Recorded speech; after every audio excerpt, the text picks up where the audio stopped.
The rise and fall of Fruit Ninja. When smartphones made their foray, one of the most popular games on them was Fruit Ninja, a game that made cutting fruits a whole lot of fun. Using only swipe and slash gestures, it became so popular that it reached 1 billion downloads. But every shiny blade eventually turns dull, and as of today the game has lost 99% of its relevance. So what exactly occurred with Fruit Ninja? This is the complete story, where we get to know how it was created and what led to its decline.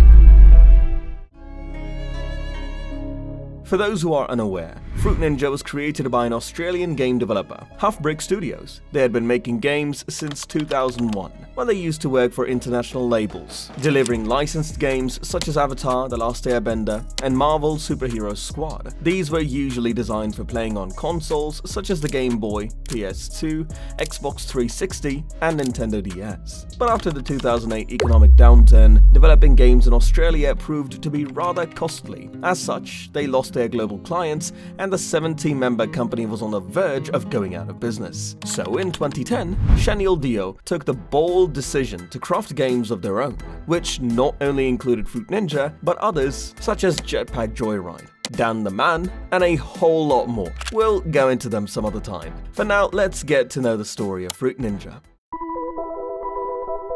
Fruit Ninja stemmed from an idea that was brainstormed in sessions every Friday within Halfbrick Studios, where everyone had to pitch an idea for a game, and if it happened to resonate with another on the team, the two would then work together to come up with a prototype. They sought to target the growing user base of mobile phones. As iPhones were becoming increasingly popular, they wanted to use their touch controls. Luke came up with the idea for Fruit Ninja when he wanted to design a straightforward game for the iPhone and recalled watching a television commercial where fruits were being sliced in style. He was also inspired by Quake, a game that contained a lot of gore in which players enjoyed hacking and slashing enemies. Thus, he decided the game would have gore but be limited to fruits, allowing all to enjoy. But the idea didn't appeal to the team, so they moved on to other projects. Luke and his colleague Joe had a small window where they were looking to create something on a restricted budget. They built 30 prototypes in all, among which one was Fruit Ninja, which immediately struck the team as something special. So work finally began on it, and within only 6 weeks, the game was ready for release. Fruit Ninja was launched on April 21st, 2010 as a paid game for the iPhone and iPod. Beta testing had revealed much expectation among the gamers, and it began to attract and register players immediately upon release, with little promotion due to budget constraints. A video trailer for the game even featured the developers themselves goofing around in costumes resembling different fruits. Slowly, sales improved, and in a month, the game had sold 200,000 copies. This caught the attention of Apple, which decided to feature the game in its top charts, even with the rest of the world. This provided a huge boost for the game, and its popularity skyrocketed. By July, it had received 1 million downloads, then 2 million, and then 4 million. Just relentless! Furthermore, when it was released across different platforms and Android devices and even made free, downloads were in the hundreds of millions. By May 2012, downloads had not only reached 300 million, but the game could be found on every third phone in the United States. By 2015, it had seen over 1 billion downloads, combined across all platforms. So what was behind its enormous popularity? There are mainly 4 reasons. The key was simple gameplay. The game appeared when smartphones introduced touchscreens and game developers were looking to make most of them. Fruit Ninja fully exploited this touch interface, wherein players need not press buttons but only swipe across the screen. This was incredibly simple, allowing users to get used to it easily. And because of the easy gameplay, the developers also had the advantage of working in great detail on the smallest things, like what kind of sound is coming when the fruit is cut, how its pulp will splatter, and what colors will be used. That means a lot was focused on the overall experience, because people get addicted to the satisfaction they get from cutting those fruits. But this simple gameplay also worked against it. It was quickly realized by the developers that the game was too short to last beyond its initial run of success. So they brought out several updates, 14 within the first 12 months. The early version was quite plain and did not carry gameplay modes. Over time, different modes were added to it, such as arcade mode, which, where slashing bombs doesn't end the game but only reduces the score. In contrast, Zen mode did not allow bombs at all, and players only had 90 seconds to score the maximum possible points. Gradually, leaderboards and multiplayer options were introduced, with new items and features making an appearance to extend their relevance. Otherwise, it would have seen a quick demise, as with other iPhone apps. Furthermore, a remastered version of Fruit Ninja was announced for 2020.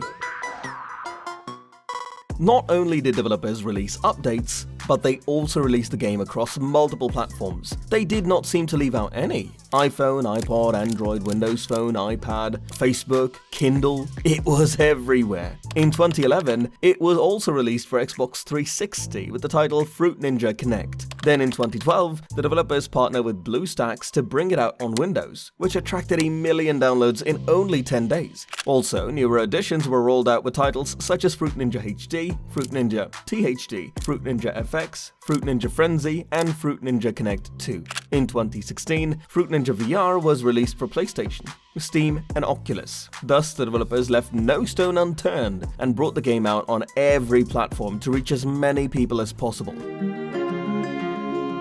Although the company did not have a marketing budget to begin with, they made extensive use of social media to promote the game. The video trailer featuring developers enacting the game in real world gave birth to many parodies, bearing titles closely related to Fruit Ninja in real life. These videos received several views online, which contributed to the game's outreach. Then, the developers remained largely active, whether it be on Facebook to announce updates, live Q&A sessions on Twitch, or sharing their journey with the game on YouTube. Following the stupendous success of the game, it made its way into other media, earning a place in everyday culture. Mythbusters even tried their hand at some real-life Fruit Ninja. To promote the DreamWorks animated film Puss in Boots, Fruit Ninja Puss in Boots Edition came out, wherein the gameplay was accommodated within the movie universe, in collaboration with the Ghostbusters franchise. Content from the movie series appeared in the game. An animated series on Fruit Ninja was also produced in collaboration with YouTube Premium. It was titled Fruit Ninja Frenzy Force and was released as a YouTube original. A live-action comedy film was also planned but was later cancelled. In addition, toys and merchandise for the game had already begun to hit the shelves. A separate medical version of the game was being used to treat patients recovering from strokes. All these clearly go to show how much the game has forayed into mainstream culture.